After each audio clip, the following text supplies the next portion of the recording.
Welcome back. Lincoln currency. You've probably held in your hand a 1976 US penny, a 1-cent Lincoln Memorial cent. Maybe it looks ordinary.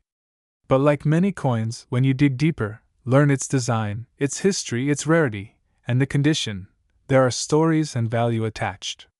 Today I want to take you on a deep dive into the 1976 1-cent coin, what it really is, how it was made, what makes some of them more valuable, what collectors pay today, what myths float around, and how to tell if one you have is special. By the end, you'll have enough information to decide if your penny is just pocket change or something potentially worth serious money, though probably not $233 million. But we'll talk about why people say things like that. You might begin with the physical specifications: weight, size, composition.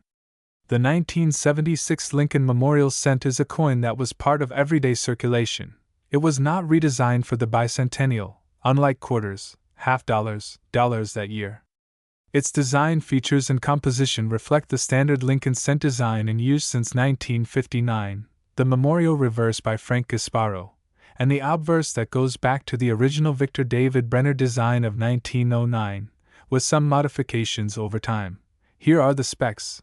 It has a mass, weight, of about 3.11 grams.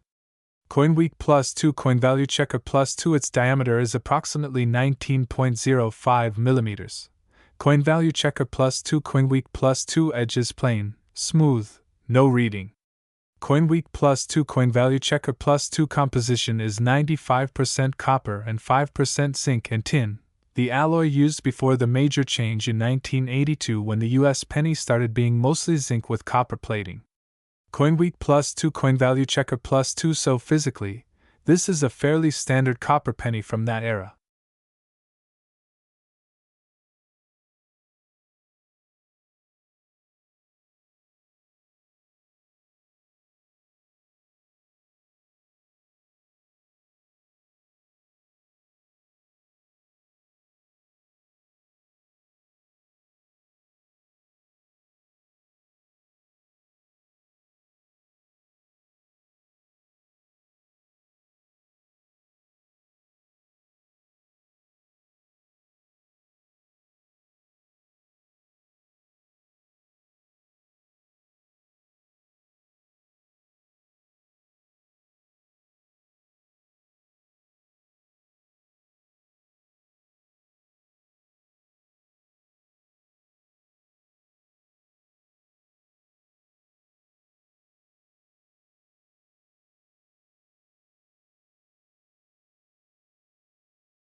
When people hold a 1976 Lincoln Memorial cent between their fingers, most think of it simply as a penny, a tiny unit of currency almost too small to buy anything.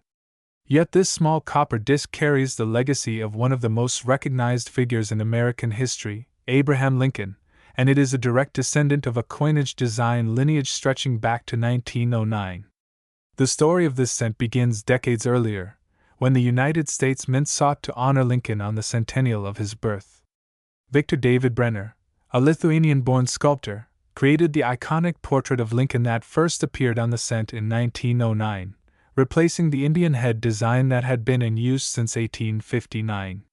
His design was a radical departure from previous U.S. coinage in that it placed a real historical figure on a circulating coin, something that had never been done before on U.S. currency. By 1976, Brenner's Lincoln obverse had been in use for 67 years, making it one of the longest-running coin portraits in American history.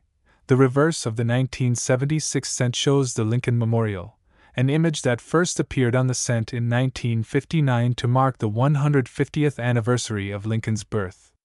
Designed by Frank Gasparo, the Lincoln Memorial reverse replaced the wheat ears that had adorned the reverse of the cent from 1909 through 1958. Gasparo's design was selected from many proposals and became an enduring symbol of Lincoln's legacy. Incredibly detailed for such a tiny surface, the memorial reverse even includes a tiny representation of the statue of Lincoln visible between the columns, making the Lincoln cent unique among U.S. coins and depicting the same person on both sides of the coin. By 1976, this design was fully familiar to the public, having been struck for 17 years already, and would remain in production until the design was replaced with the Lincoln Bicentennial Series starting in 2009. The 1976 cent was struck at a time when the U.S. Mint was under enormous pressure to produce huge numbers of coins for a growing economy. The mid-1970s saw high inflation and increasing demand for circulating coinage, and the mint at Philadelphia and Denver were running at full capacity. In that single year, they produced nearly 9 billion Lincoln cents combined. At the Denver Mint alone, the presses produced more than 4 billion cents, an almost unimaginable figure when you consider each one had to be individually struck from dies that wore down and had to be replaced frequently.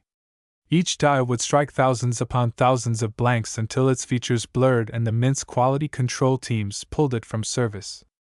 The Philadelphia Mint, which produced the cents without mint marks in those days, struck slightly more than Denver. Meanwhile, the San Francisco Mint produced proof versions for collectors, striking each coin multiple times with polished dies to create mirror-like fields and frosted devices. Even though billions were made, the process of minting was still precise, and variations inevitably crept in. Some 1976 cents show minor doubling of letters or numbers, the result of slight misalignments during the hubbing process when working dies were made from master hubs. Others exhibit die cracks, small raised lines of metal caused when part of the die face fractured. Sometimes planchets were misfed or struck off-center, leaving crescent-shaped blank areas. These mint-made errors are what spark excitement among collectors because they create individuality in what is otherwise a mass-produced object. The vast majority of 1976 cents have no such anomalies, and their immense mintage means that typical examples are common. But collectors will pay a premium for dramatic errors, particularly if the coin is also in pristine condition. Condition itself is a universe of study. Copper coins like the 1976 cent are especially sensitive to the environment. Exposure to air, moisture, oils from human skin, and countless pockets and cash registers causes copper to darken and lose its original mint red color. A freshly struck copper cent has a bright reddish-orange surface known as red in numismatic color terminology. Over time, as the surface oxidizes, it turns to red-brown, and eventually to brown. Collectors prize coins that retain full original red color, especially from older decades when such preservation is rare. So when you hear about a 1976 cent selling for thousands of dollars, it's not because of its year, but because it has somehow survived almost half a century in flawless, bright red, uncirculated condition, graded by professional services such as PCGS or NGC at extremely high levels like MS67 or MS68. These grades are exceedingly rare, and that scarcity of perfection is what commands high prices. To understand why 1 cent could be worth more than 1 cent, you need to grasp the psychology of rarity. The coin hobby thrives on scarcity. Billions of 1976 cents exist, but perhaps only a handful are in absolutely pristine condition. As time passes, coins get scratched, nicked, corroded, lost, melted down, or simply worn away through use. The few survivors in top condition become the focus of competition among collectors who want to own the finest known examples. This competition drives prices upward at auctions. But this effect only applies at the extreme upper end of the grading scale. A typical circulated 1976 cent, the kind you might find in pocket change, has virtually no collector premium. It might be worth 2 or 3 cents to someone buying copper for its metal content, but it will not buy you more than a gumball.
When you hold a 1976 Lincoln cent and think about its long journey through time, it's astonishing how fragile its condition truly is. Copper, unlike precious metals like gold or platinum, is chemically active. The moment a brand new cent leaves the coin press, its flawless red surface begins to change. Oxygen in the air reacts with the copper atoms at the surface, creating a thin oxide layer that darkens its color. Moisture and sulfur compounds from the environment accelerate this process, slowly turning bright copper red into brown over months and years. Human skin oils, salts, and acids can stain copper instantly, which is why collectors use gloves or only handle coins by their edges. This natural transformation is part of why old copper coins in brilliant red condition are rare. They have to be protected from the environment almost immediately after minting to stay that way for decades. Collectors who wish to preserve coins like the 1976 cent take extraordinary precautions. They store them in inert plastic holders made of materials like mylar or acrylic that won't outgas harmful chemicals. They place these holders in climate-controlled environments, away from humidity and temperature swings. Silica gel packs are used to absorb moisture. Some collectors even use nitrogen-filled safe boxes to eliminate oxygen exposure entirely. All of this is because even microscopic moisture can create verdigris, green corrosion spots, that permanently damage the surface and lower a coin's grade. This level of preservation is why high-grade survivors are scarce. Almost no one treated an ordinary penny that carefully in 1976. Most were dumped into pockets, cash drawers, coin rolls, and soda machines, where friction and grime steadily wore away their delicate mint luster. That relentless attrition is the invisible force behind rarity. The long-term speculation on coins like the 1976 cent also depends on understanding this attrition. Every year, millions of old cents are lost, destroyed, or removed from circulation. Some are dropped into piggy banks and forgotten for decades, but many are sent to recycling centers where they are counted and eventually destroyed by the mint's redemption programs. Others are damaged beyond collectability and discarded. Over decades, the surviving population shrinks, and the proportion of survivors in pristine condition becomes even smaller. This shrinking supply is what fuels the hope of long-term appreciation. A collector who sets aside rolls of untouched 1976 cents today might imagine that in another 50 years, pristine examples will be much rarer and therefore worth more. Whether that actually happens depends on how many others are also saving them, and how much future demand exists. The market is a delicate balance between supply and collector enthusiasm. That enthusiasm, however, is often distorted by misinformation. Social media platforms are flooded with viral videos claiming that ordinary coins are worth millions. They often show generic coins, pair them with astronomical price tags, and omit crucial context like grade, certification, or auction records. People desperate for financial miracles share these posts without verifying them, and soon myths spread that any 1976 penny could be worth $233 million. In reality, no such sale has ever occurred, and no credible numismatic source has documented even a fraction of that value for this coin. But the power of the internet allows misinformation to travel faster than facts. When viewers see a familiar object like a penny attached to a life-changing price, it activates hope and curiosity. This psychological trigger is what fuels the myth. People want to believe they might hold a hidden fortune, and they rarely pause to question the evidence. Even some mainstream news outlets unintentionally contribute to this cycle. They might report that a certain rare coin sold for thousands, but leave out that it was the single highest graded specimen known, or that it had a dramatic mint error making it unique. Readers see only the headline and assume any coin of that year must be valuable. Over time, this builds a fog of half-truths and misunderstandings. The 1976 cent, being from the iconic bicentennial year, is particularly vulnerable to this treatment. Because quarters, half dollars, and dollars from 1976 had special commemorative designs, many people assumed the cent also did, and that it must therefore be rare or special. But it did not receive any design change, and billions were made. So the myths bloom precisely where the facts are least known. Another factor that confuses people is how auction prices work. Sometimes a bidding war between two determined collectors drives the price of a single coin far beyond what anyone expected. This becomes news, and the reported price becomes a new anchor in people's minds. But such results are outliers, not norms. When one 1976 cent graded MS-68 sold for several $1,000s, it was because only a handful had ever been graded that high. That doesn't mean all 1976 cents are suddenly worth thousands.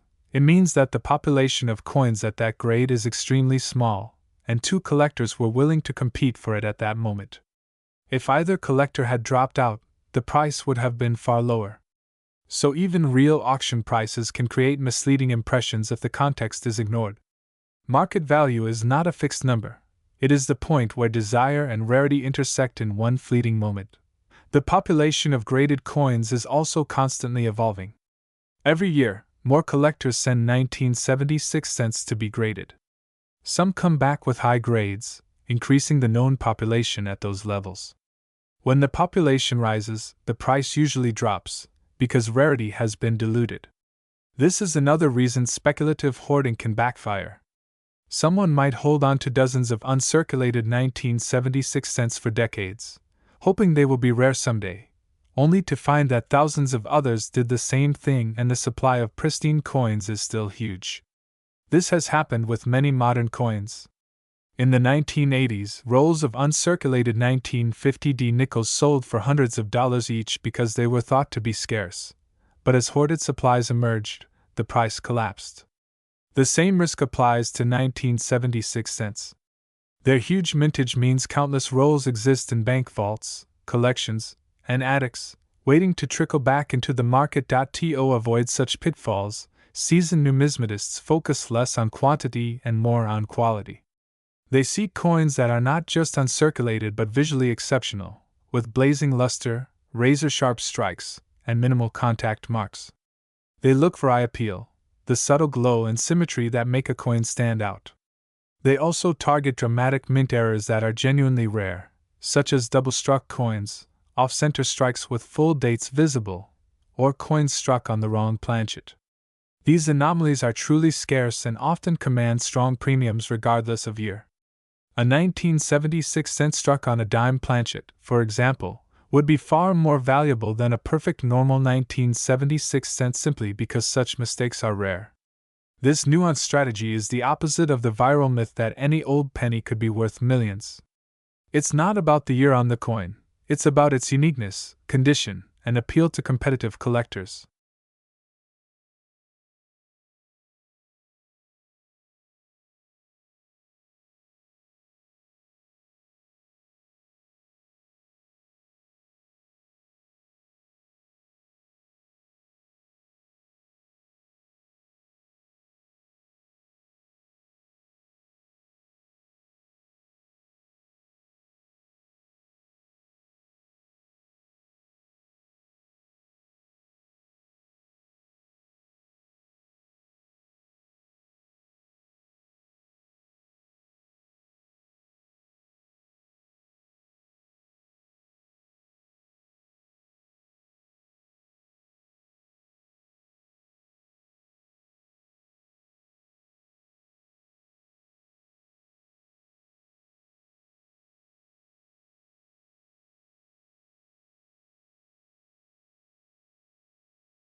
To understand the 1976 1-cent coin fully, you have to step back and look at the economic world it was born into.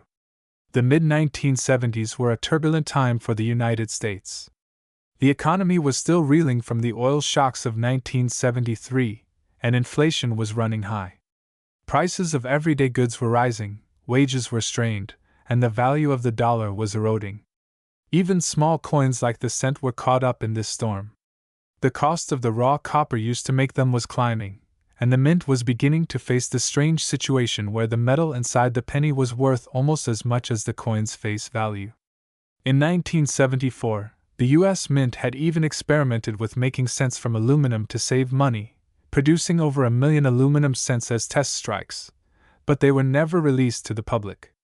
Most were melted, and only a few escaped, now illegal to own. By 1976, the mint had returned to standard copper alloy, but the threat of rising metal costs never went away, foreshadowing the change to copper-plated zinc cents in 1982.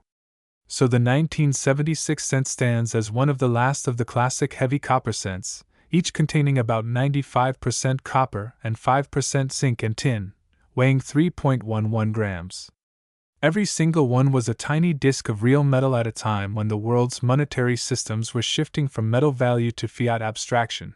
The economics of coin production are more complex than most people realize. Every year, the mint must calculate the unit cost of producing each denomination. This includes not only the raw metal, called planchet stock, but also the labor, machinery, maintenance, and overhead at the mints. When the metal value creeps close to or above the face value, it becomes a problem. The government doesn't want to lose money on the coins it issues. By the mid-1970s, the cent was approaching this break-even point. That is why you see the intense output of coins in those years. The mint was racing to meet public demand with maximum efficiency before costs rose further. Billions of cents rolled out of the presses, bagged, boxed, and shipped to Federal Reserve banks, then on to local banks, then poured into the stream of commerce. It was a flood of copper at a moment when copper itself was becoming precious. The public's attitude toward the penny was also starting to shift in subtle ways. For generations, the cent had been an indispensable workhorse coin, useful for buying candy, stamps, newspapers, and countless other small goods. But inflation was eroding its purchasing power rapidly. By 1976, a single cent bought almost nothing on its own. Vending machines had stopped accepting them. Cash registers increasingly rounded prices to the nearest 5 cents. People were starting to toss pennies into jars and forget about them. The penny was quietly becoming more symbolic than functional, a token of habit more than necessity. This cultural shift is part of why so many 1976 cents survived in circulation for decades. They were rarely spent individually, and people often let them accumulate and used. Ironically, this abundance is exactly why they are common today and rarely valuable. Their survival was ensured by their growing irrelevance. Inside the mint, there were discussions about this changing role of the cent. Some economists proposed eliminating the denomination entirely, arguing that it cost more to produce than it was worth and that rounding all transactions to the nearest 5 cents would save time and money. These debates flared up again in later decades, but they were already simmering in the 1970s. The 1976 cent thus stands at a kind of crossroads, still produced in staggering numbers as if it were essential, yet already sliding toward obsolescence in the minds of many Americans. This tension between tradition and practicality would only grow in the years to come. The penny has survived into the 21st century more from public sentiment and inertia than from necessity, and the 1976 issue is part of that long twilight. For coin collectors, however, the cent has never lost its appeal. The Lincoln Cent series is the most collected series in American numismatics. It spans more than a century, from 1909 to today, and includes beloved key dates like the 1909 SVDB, the 1914D, the 1922 No-D, and the 1955 Double Die. Completing a full date and mint mark set is a classic goal of collectors, and the 1976 cent is one of the common dates they must include to complete the modern half of the series.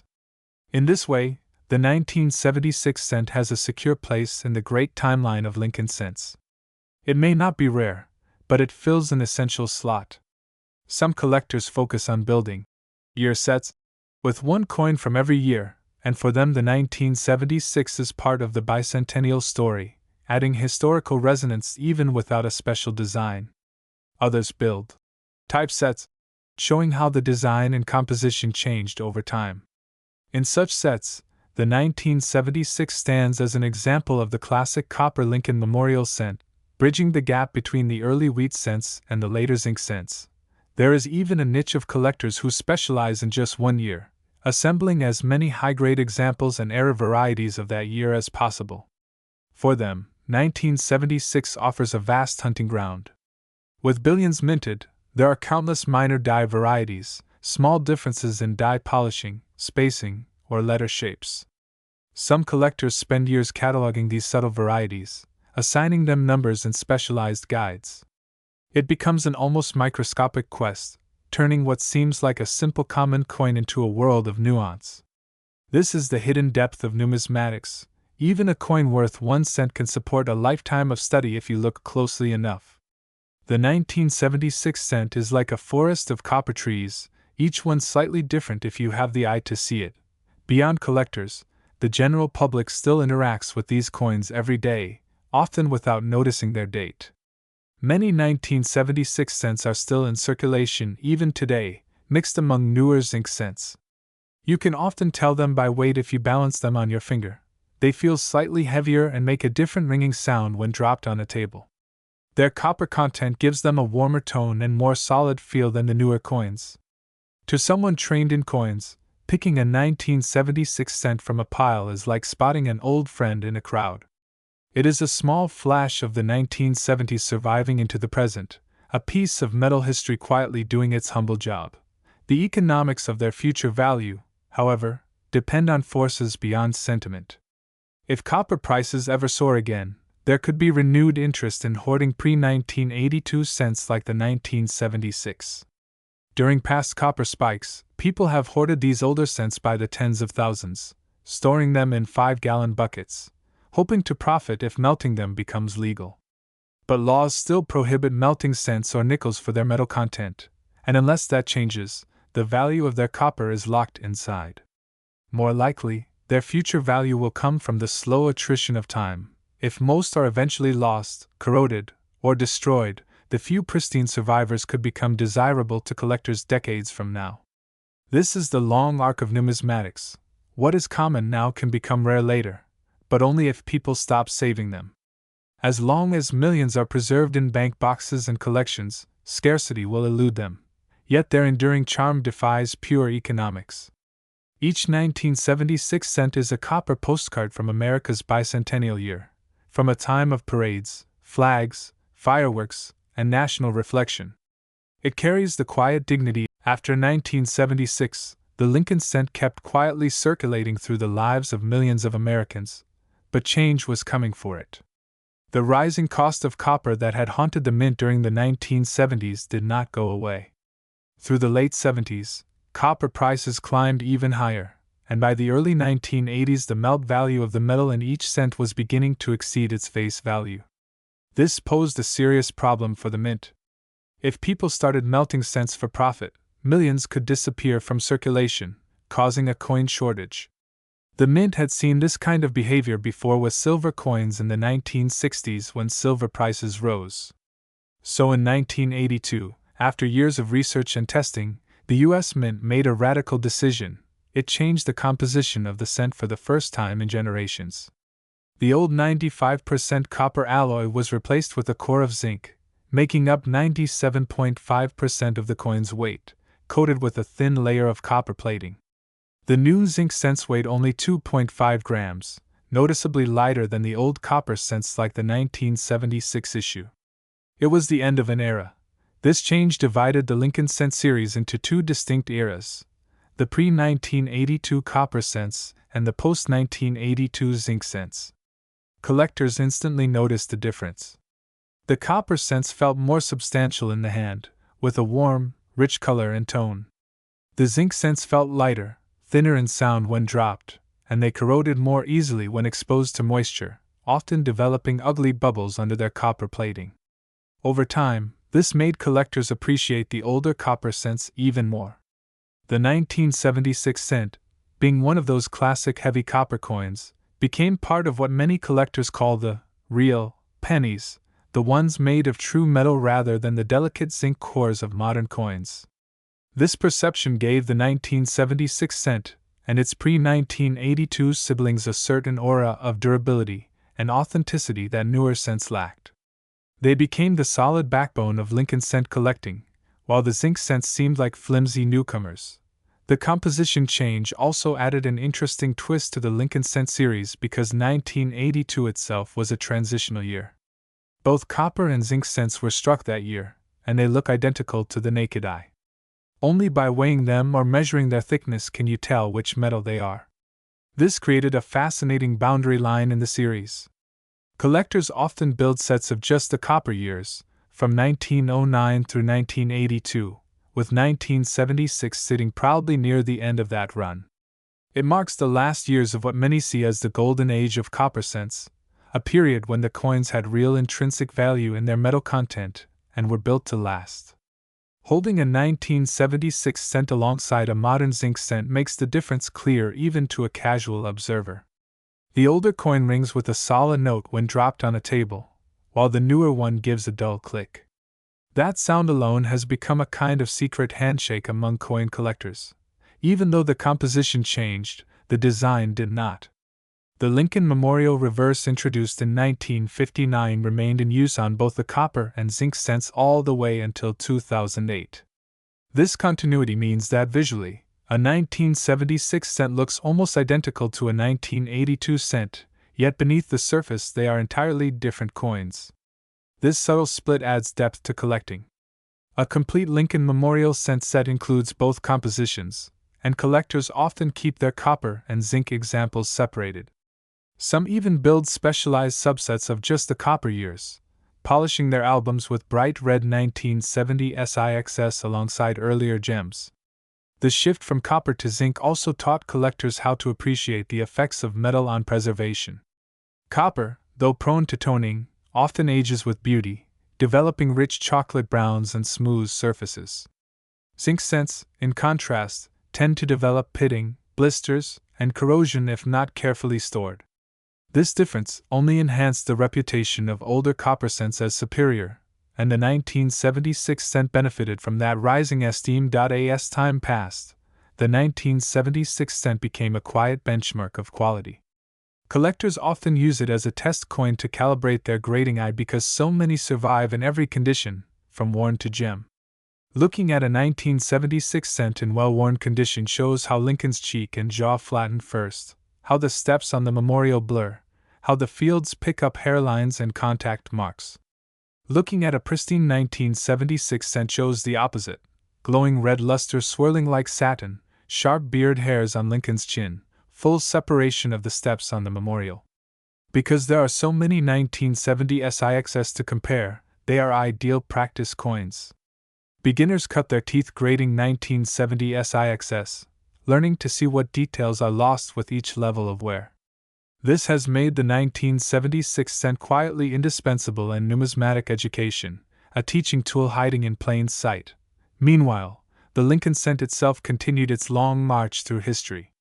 In 2009, the design changed for the first time in half a century, replacing the Lincoln Memorial reverse with 4 rotating bicentennial reverses honoring Lincoln's life. In 2010, the permanent Union Shield reverse began.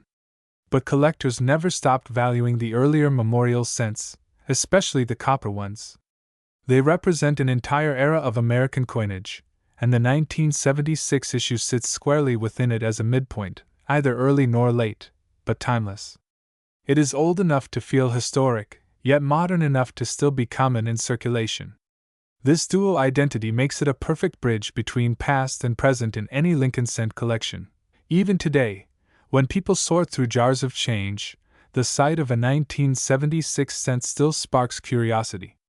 It has survived the decades of attrition that destroy most coins, and it stands as one of the last of its kind before the metal changed forever. The fact that so many are still bright, clean, and sharp after nearly half a century is a testament to the durability of that old copper alloy and to the millions of ordinary people who, without knowing it, saved them.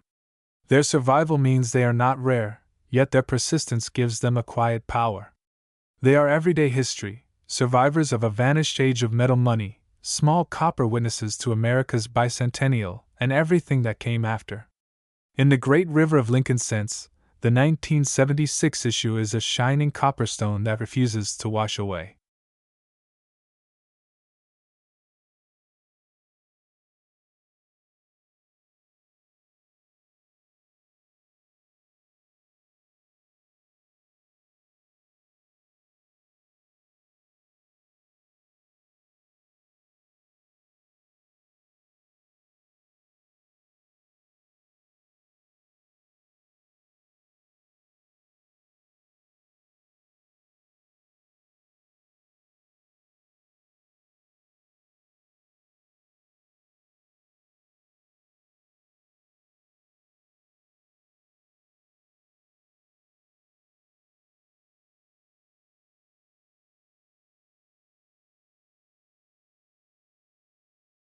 The story of a 1976 cent does not always end in a pocket or a change jar.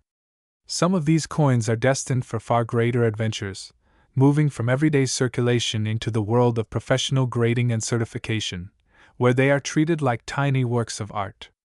For most people, a penny is just a penny, but for numismatists, condition is everything. The difference between a common 1976 cent worth 1 cent and an extraordinary 1976 cent worth hundreds or even thousands of dollars lies entirely in its grade, which is a precise measure of its physical preservation. Every scratch, every nick, every trace of wear matters.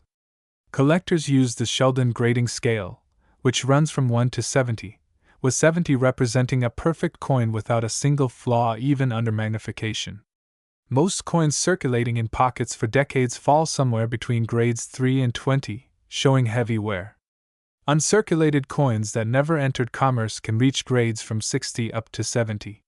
For the 1976 cent, the Holy Grail is a coin graded MS67 or MS68 red, where MS means mint state and red means it retains full original red copper luster with no toning or darkening.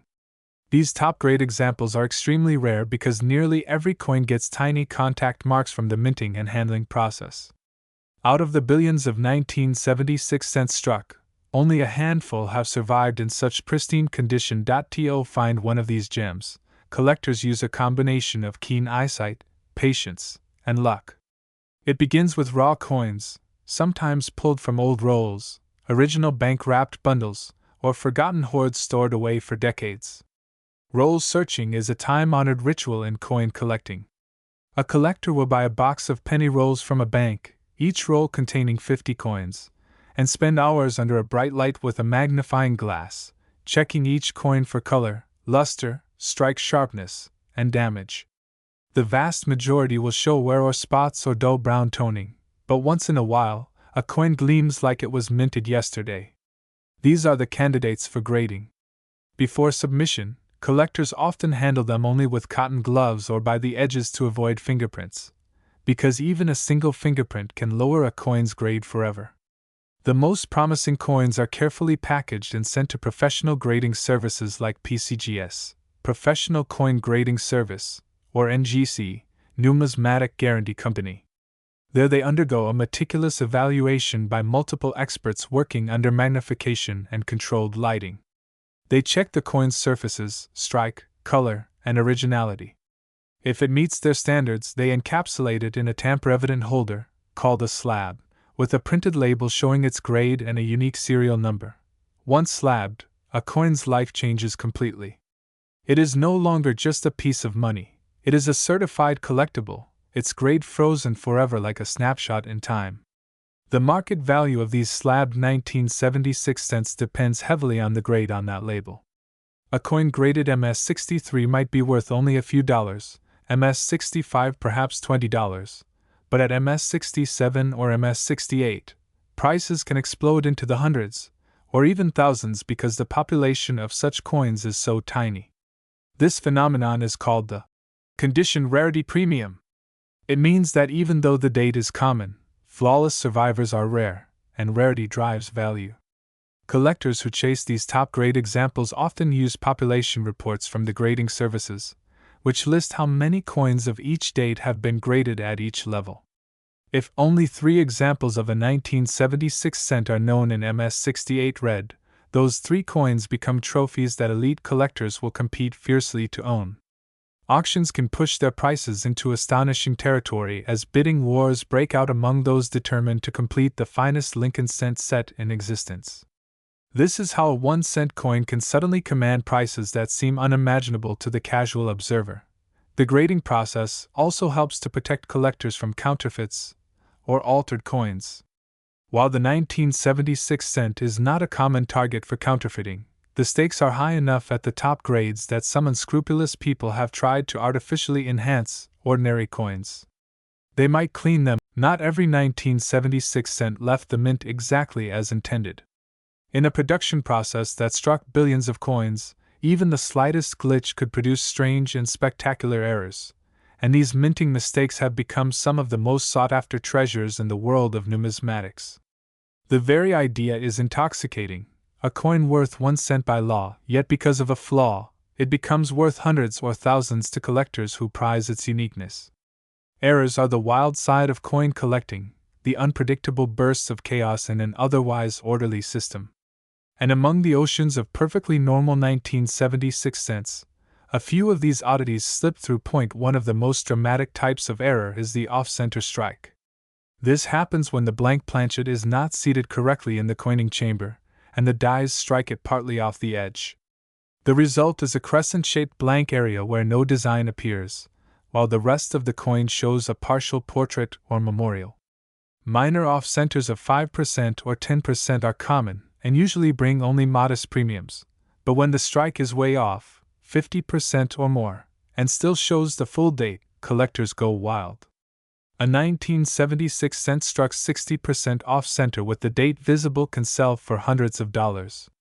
There is something mesmerizing about seeing Lincoln's face cut in half by the edge of the coin, the copper disc distorted like a surreal piece of art. It is as if the machinery stuttered for just one instant in its relentless rhythm, and that single mistake became immortal. Another coveted class of errors is the doubled die. These occur not during striking but during the creation of the dies themselves, when a die receives two impressions from the master hub that are slightly misaligned. This creates a ghost-like doubling of the design elements on every coin that die strikes. Some doubled dies are bold, with letters and numbers clearly split into two, while others are subtle, visible only under magnification. The famous 1955 doubled die cent is a legend worth thousands, and while number 1976 cent has become quite that famous, there are known minor doubled dies from that year showing slight doubling on Liberty, or the date. These are scarce and command strong premiums from collectors who specialize in die varieties.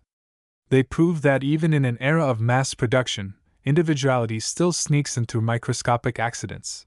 There are also clipped planchet errors, which happen when the sheet of metal is punched incorrectly and the blank planchet is missing a curved section, like someone took a bite out of the coin. A 1976 cent with a clear crescent-shaped clip can be worth 50 to 100 times face value or more, especially if it shows the Blakesley effect, a soft weakness in the rim directly opposite the clip, which proves the clip occurred before striking. This little diagnostic detail thrills error collectors, who use it to separate genuine mint-made clips from post-mint damage. There are even rarer planchet errors like straight clips, ragged clips, or elliptical clips, each adding a layer of fascination to an otherwise common date. Then there are broad strikes and partial collar strikes, where the collar that shapes the edge of the coin fails to engage properly. These errors leave the coin wider and flatter than normal, with a smooth edge instead of the usual raised rim. A 1976 cent that looks stretched like a thin copper pancake is likely a broad strike, and while it might seem strange or even counterfeit to a casual observer, collectors know it as a prized mint error. There are also die break errors, where part of the die cracks or breaks off, leaving raised lumps of metal on the coin. These cuds can appear on 1976 cents as random blobs along the rim, or even through Lincoln's face, and the bigger the cud, the more collectors pay.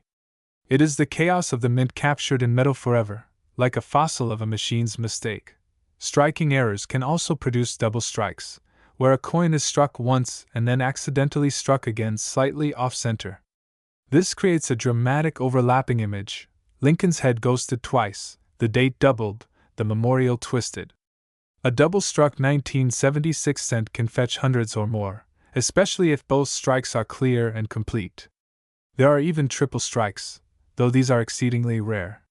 Sometimes a coin sticks to a die and strikes another planchet. A coin like the 1976 cent may seem like just a small piece of metal, but to many people it is far more than that. It is a memory anchor, a vessel of moments, carrying invisible threads of human experience woven through its journey from hand to hand. Somewhere, a child might have found one in the crack of a sidewalk on a summer afternoon, the copper gleaming under the sun like a secret treasure. That moment of discovery might have planted the first spark of curiosity. The wonder that such a small thing could be older than the child, older than their parents even. That spark can ignite a lifetime of collecting, a hunger to seek more, to understand where these little objects came from and what they have seen. Many collectors can trace their entire passion back to such a moment, often with a coin like the 1976 cent, because it is still common enough to appear in everyday life yet old enough to feel significant. It becomes not just a coin, but the key that opened a whole world. Coins carry family history too. A jar of pennies tucked in a grandparent's closet can be like a time capsule. When an old coffee can is poured out on a table and the grandchildren begin sorting through the pile, the dates become windows into the past. Here is a 1943 steel cent from the war years. Here is a 1950 wheat cent that might have passed through their great-grandmother's hands. And here, shining red among the brown, is a 1976 cent, a tiny copper echo of the bicentennial celebrations their grandparents lived through. It may have been in their grandfather's pocket as he watched fireworks burst over the town square, or rattling in the console of their parents' first car. The coin carries those silent shadows of lives lived. When that child keeps it, tucks it into a small box, and decades later shows it to their own children, the coin becomes an heirloom, not because of its market value but because it is a physical link in the chain. Though it was born in the presses of the United States Mint and stamped with the face of an American president, the 1976 1-cent coin did not remain confined to American soil. Like countless other Lincoln cents, it slipped across borders quietly, carried in the pockets of travelers, tucked into the luggage of emigrants, and forgotten in the change returned from airport kiosks and military bases abroad.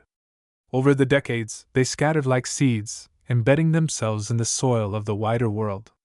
In small villages and great cities far from the United States, you can find these copper coins lying in market stalls, at the bottoms of old drawers, or embedded in the asphalt of foreign streets.